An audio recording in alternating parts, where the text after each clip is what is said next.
Oke, Assalamualaikum warahmatullahi wabarakatuh. Selamat datang kembali mahasiswa Manajemen Keuangan Lanjutan Universitas Nahdlatul Ulama Cirebon. Kali ini kita bertemu di pertemuan 12. Kita akan membahas terkait ini sebenarnya lebih kepada behavioral finance atau perilaku keuangan, ya. Tapi di sini judulnya pengambilan keputusan keuangan. Ya. Oke, tentunya kita sebagai manajer keuangan sering sekali menghadapi sebuah dilematika terkait sebuah keputusan yang bersifat nanti berefek kepada keuangan perusahaan. Nah, dilematika dalam kita mengambil keputusan itu ada kaitan erat dengan materi behavioral atau perilaku keuangan. Jadi, keputusan-keputusan itu nanti didasari ataupun dipengaruhi oleh perilaku apa saja sih. Nah, salah satunya akan kita bahas di pertemuan kali ini, ya. Sehingga tujuannya diharapkan teman-teman mampu menjelaskan tentang bias kognitif dalam pengambilan keputusan keuangan. Jadi dalam pengambilan keputusan keuangan itu ada yang namanya bias, ya. Seperti teman-teman mengambil keputusan, teman-teman misalnya jadi juri misalnya. Ternyata di sebuah perlombaan pesertanya adalah ada yang adik ataupun kakak dari teman-teman. Nah, di situ teman-teman akan menghadapi bias ketika mengambil keputusan ataupun penilaian dalam melakukan tugas teman-teman sebagai seorang juri, karena di situ ada keterkaitan hubungan darah dengan teman-teman, sehingga di situ rawan terjadi bias. Artinya pengambilan keputusannya atau penilaiannya tidak clear, tidak objektif seperti itu. Jadi tinggi nilainya gara-gara sesuatu yang di luar kompetensi yang diadakan seperti itu. Ya. Oke, selanjutnya adalah bias kognitif. Bias kognitif atau bias ini secara keilmuan dijelaskan bahwa dalam sebuah proses pengolahan, pemahaman hingga pengambilan sebuah keputusan final, ya. Nah, dalam sebuah keterangan di sini menyebutkan bahwa bias kognitif adalah kondisi yang terjadi ketika alam bawah sadar salah dalam berpikir, sehingga akan menimbulkan kesalahan dalam berpikir. Jadi, kalau cara pikirnya salah, maka pikirannya salah. Artinya kayak gitu. Maksud dari paragraf ini, kalau cara teman-teman berpikir salah, maka hasil pikirannya salah. Paham ya? Kok pikirannya kayak gitu sih? Nah, kenapa pikirannya kayak gitu? Karena cara berpikirnya salah. Itu salah satunya. Itu sifatnya disebabkan oleh produk pikiran yang salah tadi. Salah satunya disebabkan oleh ini, bias kognitif seperti itu. Ya, di sini dijelaskan ketika alam bawah sadar salah sehingga akan menimbulkan salah dalam berpikir, memproses dan menafsirkan informasi. Jadi ketika sudah cara salah pikir, ketika sudah salah dalam cara berpikir, maka nanti ketika teman-teman menafsirkan sebuah data, sebuah informasi, itu juga akan besar kesalahannya. Karena kan teman-teman seorang manajer keuangan nih, sehari-hari akan bergelut dengan data-data untuk mengambil keputusan. Hal ini juga dapat mempengaruhi rasionalitas dan keakuratan dalam menentukan keputusan dan penilaian. Bias merupakan proses yang tidak disadari dan secara otomatis dirancang untuk membuat pengambilan keputusan yang lebih cepat dan efisien. Bias kognitif dapat disebabkan oleh beberapa faktor seperti faktor heuristik, jalan pintas mental, tekanan sosial, dan emosional. Tadi kalau yang keluarga lebih ke pada emosional. Nah, misalnya teman-teman kita ambil contoh apa?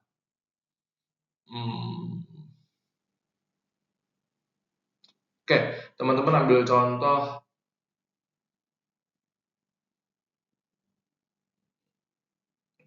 teman-teman punya usaha bakso, ya. Usaha bakso nih. Teman-teman punya saingan, ya. Punya saingan. Di mana saingannya itu gerobaknya level tinggi, gerobaknya ada iPad-nya, ya. Gerobaknya ada WiFi kelilingnya. Nah, tapi soal rasa sama aja nih, misalnya, ataupun justru lebih enak punya teman-teman.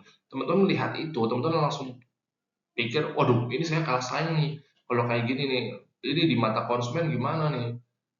Atau tuh langsung ikutan beli iPad, dibuat di gerobaknya, beli wifi keliling. Nah, itu merupakan salah satu bias kognitif. Teman-teman tidak mengolah secara benar, ya, sehingga teman-teman tadi tertekan secara sosial dan emosionalnya, tidak mengambil keputusan secara rasional. Teman-teman kan berpikir, rasional nggak ya kalau aku jualan bakso keliling, tapi dikasih iPad buat apa? Dikasih wifi keliling buat apa? Kan teman-teman keliling, kecuali teman-teman baksonya di ruko atau di warung. Itu nggak rasional. Nah, tidak rasional inilah penyebabnya karena bias kognitif. Ya, oke, kita lanjut. Ini penyebab bias kognitif. Nah, penyebab bias kognitif dapat disebabkan oleh banyak faktor, seperti eh, tadi ya, adanya jalan pintas mental atau heuristik, atau yang biasa dikenal heuristik ya. Heuristik ini merupakan proses pengambilan keputusan ataupun kesimpulan secara cepat berdasarkan data yang tidak lengkap, sehingga hal tersebut dapat memicu terjadinya bias dalam mengambil keputusan, ya, atau memecahkan masalah. Faktor lain yang juga dapat menyebabkan terjadinya bias kognitif ini antara lain adalah emosi, motivasi individu, batasan kemampuan pikiran untuk memproses informasi, tekanan sosial, dan lain sebagainya. Jadi faktor-faktor ini yang menyebabkan kita semua akan berhadapan dengan pengambilan keputusan yang disinyalir akan terdampak dari bias kognitif ini. Salah satunya tadi ya heuristik, emosional, motivasi individu, tekanan sosial. Tapi hal itu pasti akan kita hadapi, pasti akan kita hadapi karena kita adalah makhluk hidup. Kita punya emosional, kita punya jiwa sosial, kita punya hasrat, ya, kita punya batasan kecerdasan, batasan pikiran, batasan kesehatan, punya emosi, punya rasa sabar. Kita bukan robot yang tidak punya semua itu, ya. Jadi memang ilmu ini dipelajari agar nanti teman-teman mengetahui batasan teman-teman, batasan emosionalnya, batasan individu, hasratnya, batasan sosialnya, ya. Kira-kira masalah apa saja yang akan membuat teman-teman menjadi bias kognitif. Itu nanti buat teman-teman mengantisipasi ketika teman-teman menjadi manajer keuangan, kira-kira teman-teman akan tertekan di mana nih, batasannya mana nih, biar nanti dijaga gitu, sehingga nanti keputusan teman-teman tetap on track, minim dari bias kognitif. Ya, di sini ada beberapa bias kognitif teman-teman ya. Bias tindakan. Nah, bias tindakan merupakan kecenderungan pikiran untuk merespon suatu tindakan sebagai reaksi bawaan yang harus dilakukan, bahkan tanpa ada alasan yang kuat untuk melakukan tindakan tersebut. Bias tindakan cenderung memaksakan pikiran, ya, untuk lebih memilih bertindak daripada tidak melakukan tindakan. Nah, meskipun tindakan tersebut tidak membuktikan menghasilkan reaksi yang lebih baik daripada tidak melakukan tindakan tersebut. Jadi, eh, bias tindakan itu teman-teman pikirannya cenderung merespon suatu tindakan sebagai reaksi bawaan. Artinya gini, oh ya harus kayak gini, kalau nggak kayak gini gimana? Gitu.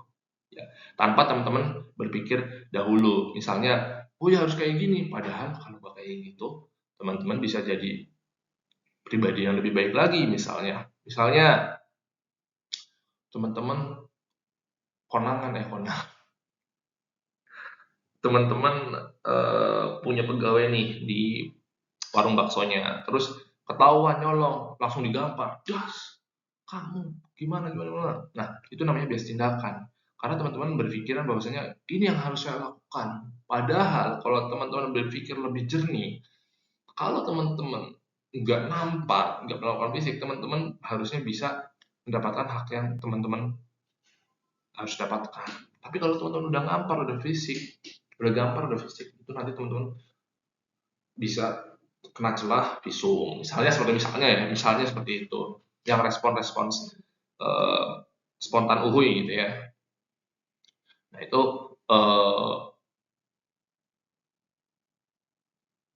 sifatnya tadi spontan ya. Nah itu kalau dipikir-pikir, kalau emosinya ditahan misalnya, itu bisa lebih baik. Kemudian heuristik afeksi. Nah, Paul Slovic menjelaskan bahwa heuristik afeksi atau heuristik tadi adalah salah satu jenis penyebab bias ya, mental pengen cepat gitu. Merupakan kecenderungan seorang mempertimbangkan dan mengambil keputusan dengan melibatkan emosi seperti faktor apakah saya menyukainya, apakah saya membencinya, dibandingkan menggunakan data informasi yang lebih konkret. Seperti misalkan teman-teman jadi atasan keuangan, teman-teman nggak suka nih sama orang itu, padahal orang itu padahal staff teman-teman ini kerjanya bagus, Excelnya jago, olah datanya jago, tapi teman-teman nggak senang gara-gara dia lebih cantik atau lebih ganteng, lebih pintar, ataupun dapat mengancam posisi teman-teman. Tapi sebenarnya dia bagus untuk perusahaan gitu.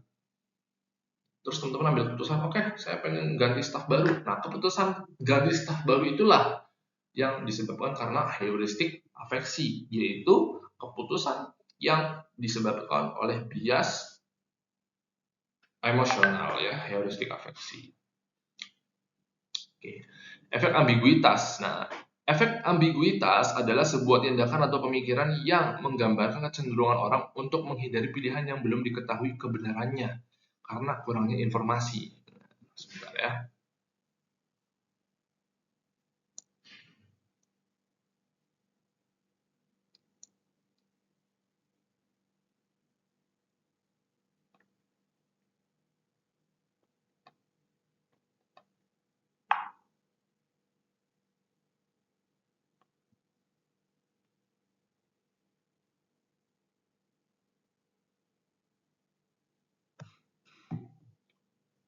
Oke. Efek ambiguitas tadi orang cenderung aku nggak mau ambil keputusan itu lah karena aku nggak tahu detailnya seperti apa. Itu ambiguitas. Orang lebih cenderung memilih pilihan yang lebih pasti, bahkan jika pilihan tersebut belum tentu menguntungkan. Efek ambiguitas ini pertama kali dipelajari oleh seorang ekonom bernama Daniel Ellsberg pada tahun dengan penelitian yang dikenal sebagai paradoks Ellsberg. Paradoks itu ya kayak apa ya, dilematis lah ya. Nah, ini ambigu ini ya harus bisa ditanggulangi ya dengan cara menggali informasi lebih dalam, meningkatkan cara berpikir ya, seperti itu. Ini ada anchoring bias. Anchoring bias merupakan bias kognitif yang menyebabkan pikiran menentukan keputusan dengan terlalu tergantung pada informasi awal yang diterima dari suatu topik. Nah, ini sering terjadi nih. Saat pikiran membuat rencana atau keputusan tentang suatu topik, pikiran akan menghasilkan informasi baru berdasarkan referensi pertama. Nah, ini sering kali ya, teman-teman ya. Terutama ini biar teman-teman bisa memahaminya dengan mudah. Teman-teman mungkin akan kita ambil kasus misalnya teman-teman lagi ngumpul sama teman-teman ya, lagi ngumpul sama teman-teman, atau enggak lagi jangan deh, jangan gitu. Kita akan bahas tentang investasi. Kita mau investasi di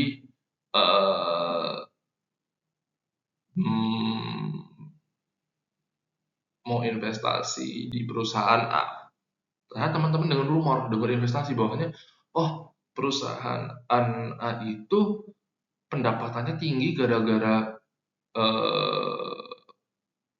trading loh, bukan gara-gara kegiatan usahanya. Padahal kan usahanya jualan sepeda, misal seperti itu. Nah, teman-teman udah tahu informasi itu tuh gara-gara trading, bukan gara-gara jualan sepeda. Teman-teman membuat keputusan, ya udahlah, kalau kayak gitu aku nggak akan invest di situ karena dia nggak jago jualan sepeda, jagonya trading, misalnya seperti itu. Teman-teman tidak berusaha menggali informasi apakah itu benar atau enggak ya, apakah memang dia benar nggak jago jualan sepeda. Pas teman-teman menggali dan teman-teman tahu informasi selanjutnya, teman-teman walaupun tahu ini dia jago jualan sepeda, teman-teman akan beranggapan seperti ini, ah jualan sepeda biasa aja, lebih jago trading dia. Nah, itu pendapat teman-teman yang seperti itu disebabkan oleh anchoring bias. Bias karena teman-teman sudah tahu informasi awalnya seperti itu loh. Kayak misalnya teman-teman dapat obrolan bahwa si A itu jelek loh, padahal teman-teman tahu. Teman-teman meneliti nih ke berikutnya, oh ternyata si A sering suka Jumat, sering kayak ini, sering ini. Tapi gara-gara teman-teman kena anchoring bias, informasi awalnya jelek, maka selanjutnya jelek. Gitu maksudnya. Ya. Kemudian ada attentional bias. Attentional bias merupakan jenis bias kognitif yang membuat pikiran akan lebih fokus pada hal-hal yang menurutnya bagus dan mengabaikan aspek penting lainnya dari penilaian. Sebagai contoh, jika seorang membeli mobil bekas dan terlalu cinta, nah biasanya orang mobil bekas misalnya terlalu cinta pada eksteriornya, dia akan lebih fokus kepada eksterior. Padahal interior juga penting. Karena misalnya interior rusak, nanti harus ngeluarin biaya benerin interiornya. Karena kan mobil bekas. Itu namanya attentional bias. Hanya terfokus pada yang dia suka aja. Padahal ada beberapa hal yang harus diperhatikan. Gitu ya. Oke, lanjut. Bias kognitif dalam pengambilan keputusan investasi. Luong dan H 2011 menyatakan bahwa investor individual memiliki kecenderungan yang lebih tinggi dalam mengikuti keputusan investor lain dibandingkan dengan investor institusional dan blablabla.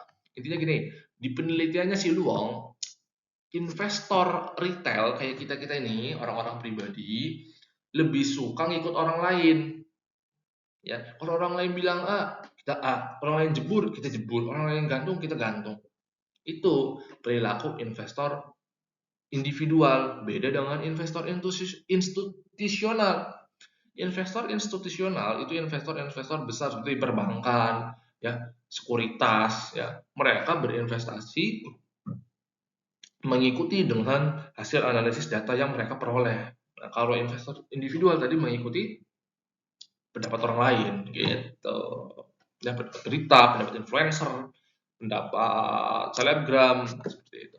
Nah, Braka dan Brown 2012 menyatakan bahwa investor yang mengalami bias optimisme dikarenakan investor tersebut terbiasa dan telah memiliki pengalaman serupa sebelumnya, sehingga hal itu mempengaruhi mereka dalam mengambil keputusan investasi. Nah, maksudnya ini teman-teman, misalnya teman-teman beli saham A, karena teman-teman udah tahu saham A ini tahun lalu naiknya 100%, teman-teman yakin bahwasanya oh setahun ini juga pasti 100% karena tahun lalu 100% juga. Teman-teman nggak melakukan analisa menyeluruh, data keuangannya seperti apa, ekonomi makronya bagaimana, mikronya bagaimana, struktur harganya seperti apa. Teman-teman abaikan itu karena teman-teman terkena tadi bias kognitif bahwasanya teman-teman udah yakin terlalu optimis bahwasanya udah pasti kayak tahun lalu. Itu salah satunya contohnya ya. Kemudian Simon dikutip oleh Cristofaro 2017 mengemukakan model bahwa pengambilan keputusan satisfying model yang menjelaskan bahwa sebagai akibat dari rasionalitas individu yang terbatas, individu lebih memilih keputusan yang sekiranya dapat memperoleh hasil yang memuaskan dan sesuai dengan harapannya dibandingkan dengan maksimalkan hasil. Jadi di sini daripada mengutamakan hasil, teman-teman lebih menyesuaikan dengan harapan teman-teman. Artinya gini, kalau dalam sebuah investasi itu teman-teman misalnya, kayaknya teman-teman lebih cocok jadi seorang investor deh. Tapi teman-teman lebih puas kalau jadi trader karena keren ataupun bisa pamer dan lain sebagainya. Tapi sebenarnya teman-teman cocoknya hasilnya itu lebih kaya kalau teman-teman jadi investor. Itu salah satunya. Ya. Kemudian dalam prospek teori, kecenderungan risiko investor dibagi menjadi dua, yaitu investor risk averse dan risk seeker. Risk averse itu kalau nggak salah orang yang minim ya, sukanya risikonya minim. Kalau risk seeker itu sukanya yang gambling lah, sukanya yang resikonya tinggi tapi cuannya juga tinggi. Misalnya uang 10 jadi 20 miliar, nah itu risk seeker atau orang stres ya. Yang mana mungkin di saham uang 20 jadi 10 miliar ya. Namanya orang stres. Teori konservatisme. Nah, konservatisme ini sama kayak risk averse. Jadi intinya dia berperilaku dengan risiko seminim mungkin dengan keuntungan yang seoptimal mungkin, tapi dia ingin risikonya minim banget. Misalnya teman-teman mau investasi, teman-teman tahu di saham itu teman-teman bisa dapat 10%, 30%, 60%, tapi risikonya gede. Nah, teman-teman penganut teori konservatisme itu menghindari hal seperti ini. Teman-teman lebih pilih yang pasti-pasti aja. Oke lah, 7%, 5% nggak apa-apa. Tapi risikonya minim. Nah, itu adalah teori konservatisme. Kemudian kita lanjut di ragam bias kognitif. Nah, ragam bias kognitif itu ada banyak ya. Ada representatif, anchoring, availability bias, self-attribution bias, illusion of control bias, conservatism bias, confirmation bias. Ini bisa teman-teman pelajari nih. Ya. Seperti representatif bias, bias investor mengambil keputusan investasi terlalu cepat tanpa analisis mendalam. Umumnya, investor hanya mengandalkan pengalaman masa lalu yang dianggap dapat menjadi acuan, seperti yang tadi sudah saya jelaskan. Anchoring sudah jelas tadi ya. Availability bias, keputusan investasi yang dilakukan semata-mata atas kemudahan dan ketersediaan. Apa yang paling mudah dan tersedia untuk dilakukan. Itulah yang menjadi keputusan akhir investor. Seringkali investor meyakini bahwa investor lain pun pasti melakukan yang sama seperti dirinya ya. Kemudian self attribution bias.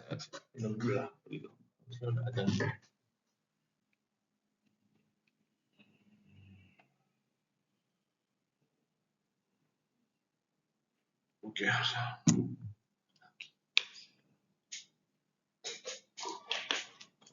Self attribution bias. Investor menganggap keberhasilan investasinya murni berkat kemampuan dirinya sendiri dalam memprediksi atau menganalisis. Jika terjadi kegagalan, investor akan selalu menyalahkan faktor eksternal. Nah, ini orang batu ya, orang jelas-jelas salah, analisanya salah, tapi karena dia terlalu self attribution bahwasanya dia selalu benar, dia menolak fakta bahwasanya analisanya salah. Kemudian ada illusion of control bias. Investor percaya dirinya memiliki kendali penuh atas tercapainya kinerja investasi yang dimiliki. Nah, itu salah. Kinerja investasi yang kita miliki itu tidak bergantung hanya pada kita, tapi ada faktor eksternal, market ekonomi, makroekonomi, keputusan fiskal, keputusan moneter, kebijakan dividen perusahaan, itu kita nggak bisa kontrol gitu loh. Ya.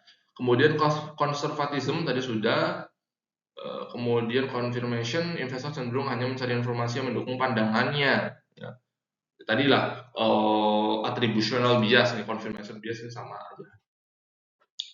Pembuktian empiris. Nah, Kilar nih, pembuktian empiris itu artinya dari teori-teori itu sudah terbukti ataupun sudah dilakukan penelitian. Kilar and Singh tahun 2020 menyatakan emotional bias berpengaruh terhadap keputusan investasi. Keputusan emosional itu memang sangat berpengaruh. Makanya teman-teman dalam berinvestasi, salah satu faktor terbesar dalam kesuksesannya adalah 50-80% adalah kemampuan teman-teman mengendalikan emosi, karena teman-teman akan dihadapi pada kenyataan bahwasanya aku pernah kalah ataupun aku pernah loss di saham ini, aku nggak terima, aku tahun ini kalah, aku tahun depan harus naik lebih tinggi dari tahun ini. Padahal nggak kayak gitu. Teman-teman misalnya udah untung 10%, tapi teman-teman merasa tahun lalu saya rugi 12, saya mau lebih dari 12.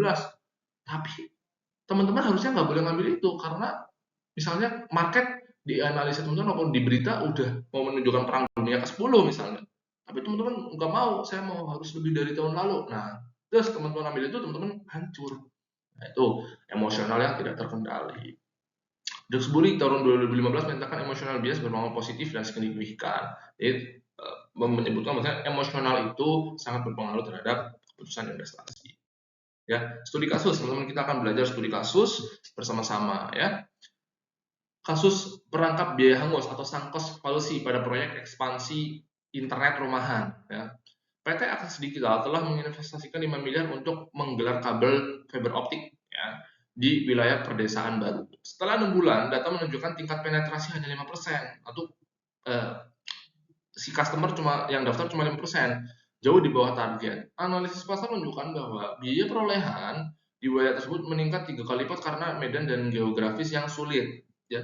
Jadi untuk memasang satu pelanggan itu biayanya tinggi tuh karena medannya sulit. Tim teknis mengusulkan untuk menghentikan proyek agar kerugian tidak membengkak.